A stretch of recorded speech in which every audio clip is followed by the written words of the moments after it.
이번에는 협심증의 실제 치료 사례들을 전해드리는 시간입니다. 박사님, 어떤 사례가 있었나요? 네, 아주 기억에 남는 사례가 있어서 말씀을 드리겠습니다.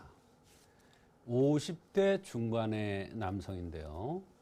본인이 가슴이 너무나 괴롭고 불편해서 또 어떤 때는 죽을 것 같은 공포심이 생겨서 병원을 갔더니 협심증이라는 진단을 받았다고 했습니다. 그런데 문제는 자꾸 재발되는 것입니다. 같은 증상이 자꾸 재발되는 것입니다. 그래서 어느 날 저한테 아는 사람이라서 한번 와달래요. 근데 사실은 저는 왕진을 가지 않거든요. 근데 너무나 급박한 상황이라서 한번 와달라는 부탁을 받고 갔더니 누워 있는 거예요. 50대 남성이 누워 있으면서 어지러운지 잘 일어나지도 못하고 있었습니다. 그러면서 본인 얘기가 자꾸 진땀이 나고 어지럽고 가슴에 통증이 오는데 지금 6개월째 이게 자꾸 반복된다는 거예요. 그래서 자기가 진땀이 나고 이렇게 어지럽고 심장에 통증이 오고 괴로우면 이상한 느낌이 들고 막 그래서 응급실을 뛰어가면 검사 다 하는데 원인이 나오질 않는다는 겁니다. 그래서 제가 갔을 때 응급처치라도 해야겠는데 침도 없지 아무것도 없더라고요. 근데 가보니까 그 집에 따는 란셋이 있더라고요. 란셋이 뭐냐면 일반적으로 응급 상황이 있을 때 이렇게 손 같은 데 딴다고 그러잖아요. 그런 기구가 있더라고요. 그래서 이것도 참 이상한 일이다 이러면서 그걸로 발을 따줬어요. 근데 내가 왜 발을 따줬느냐면 이것은 분명히 음주와 먹는 것에 의해서 왔다는 확신이 들었기 때문에 그렇습니다. 그래서 주단방이라는 것을 놔줬으면 좋겠는데 하면서 이 발가락을 따주고 피를 빼려고 그러는데 찔러도 피가 잘 안 나오는 거예요. 그만큼 병이 깊이 들은 겁니다. 6개월을 약을 복용하면서 다시 재발하고 다시 재발하고 그동안에 3번이나 쓰러졌다는 거예요. 그래서 저는 이제 그걸 놓고 2군데를 땄어요. 따고 피를 빼려도 잘 안 돼. 이제 이런저런 얘기하면서 시간을 끌면서 빼니까 조금 나오더라고요. 근데 2군데를 더 침으로 놨으면 좋겠는데 없어. 그래서 할 수 없이 그냥 오고 이것은 죽을 병 아니니까 걱정하지 말라고 이러고 왔어요.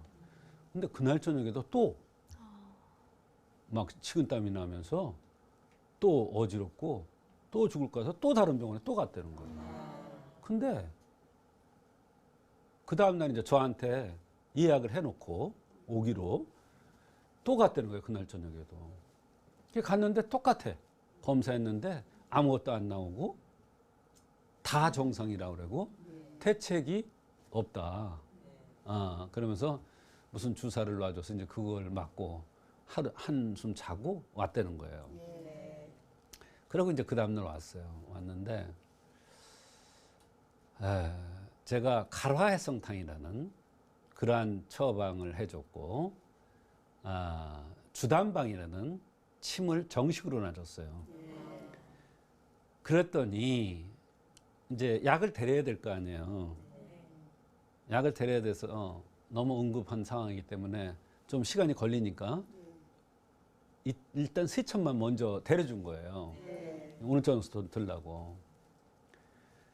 그랬더니 그 다음날 다시 침 맞으러 와가지고 약을 3봉을 먹었는데 약을 먹어보니까 이 심장에서 무엇이 이렇게 씻겨 내려가는 시원한 느낌이 들더라는 거예요. 내가 그랬어요. 거봐라. 당신 몸에는 주독이 동생이기 때문에 내가 반말을 하죠. 거봐라. 주독이 꽉 찼다 심장에. 독 아니냐 독. 내가 그렇게 저녁 늦게 먹으려고 그러고 술 늦게 들려고 그랬는데 말 안 듣더니 거봐라.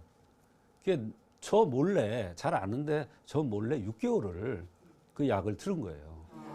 그리고 이제 가서 정밀 검사까지 다 한 거예요.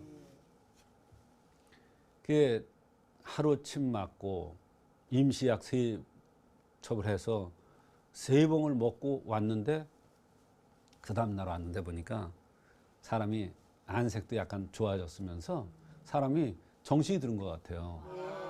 그래서 내가 어제 저녁에 괜찮았냐 그랬더니 그 얘기를 하는 거예요. 어제 저녁에는 희한하게 이렇게 심장에서 뭐가 씻겨 내려가는 것 같고 편안하게 잠을 잘 잤다는 거예요. 그 전날은 응급실을 갔다 그랬잖아요. 그러니까 다 못 해준 거예요, 치료를. 근데 여기에서는 그 다음날은 침도 제대로 놨고 약도 가라의 성탕이라는 이 처방을 제대로 쓴 거예요. 말하자면 음주 과다에 의해서 협심증이 온 거죠.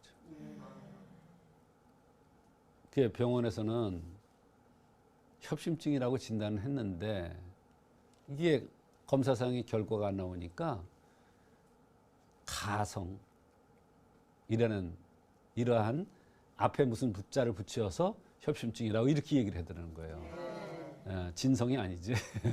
가짜지. 가짜 협심증이지. 그런데 본인은 괴로워하는 거죠. 그러면 이 사람이 증상이 어땠느냐. 목에서부터 가슴까지 뭐가 꽉 찬 것 같고 심장이 통증이 나타나기 시작하면 진땀이 나고 어지러워서 누워야 되고 이게 이제 시간이 지나면 지날수록 점점 더 심해져서 응급실을 가고 이런 과정을 겪어서 안 돼가지고 한방 치료를 받으러 온 거예요. 환자에게 주의사항을 물론 줬겠죠. 저녁을 가볍게 들고 절대로 술은 만약에 술자리가 있으면 한 잔만 들어라. 그게 왜 한 잔만 들어야 됩니까? 이렇게 물어요. 아니, 술을 완전히 끊어야 되는 거 아닙니까? 이렇게 묻는 거예요. 사실 술 많이 들던 사람이 술을 완전히 끊으면 갑자기 눈이 안 보일 수가 있습니다. 갑자기 눈이 안 보일 수가 있어요. 그래서 술을 끊을 때도 마찬가지입니다. 한 잔씩은 해야 돼요. 그러다가 반 잔으로 줄이고 또 끊어야 됩니다. 그래서 그 과정을 시킨 겁니다. 물론 그 전날 저녁에 술 먹었을 리가 없죠. 왜? 술에 의해서 지금 탈이 났는데 이와 같이 음주 과다에서도 협심증이 옵니다. 발작과 잦은 쓰러짐으로 내원을 하셨는데 주독을 푸는 치료를 하셨다니까 정말 신기합니다. 물론 그렇습니다. 결과도 좋았고요. 네, 우리가 협심증 그러면 이제 심장 질환 이렇게 얘기하지 않습니까? 네. 그러나 한의학에서는 그 심장, 이 협심증도 여러 가지 원인에서 온다는 것을 알 수 있는 사례입니다. 아니 우리가 술 많이 드는 사람 많이 있잖아요. 그럼 술 많이 드는 사람이 전부 다 협심증이 옵니까? 아니에요. 그러나 체질에 따라서는 협심증도 오는 그러한 체질이 있다. 그래서 이 사람은 양명형입니다. 그러면서 눈썹이 진해요. 눈썹이 진해되는 얘기는 뭐냐면 열심히 사는 사람이다. 또 생각이 많은 사람이다. 그래서 항상 마음이 편치 않은 사람이다. 심장을 조마조마하고 사는 사람이에요. 그러니까 음주 과다에 의해서 협심증이 왔던 것입니다. 사소하게 넘기던 생활 습관이 병의 원인이 된 사례였는데요. 불편함이 있으시다면 주저하지 마시고 바로 한의원으로 내원해 보시면 좋겠습니다.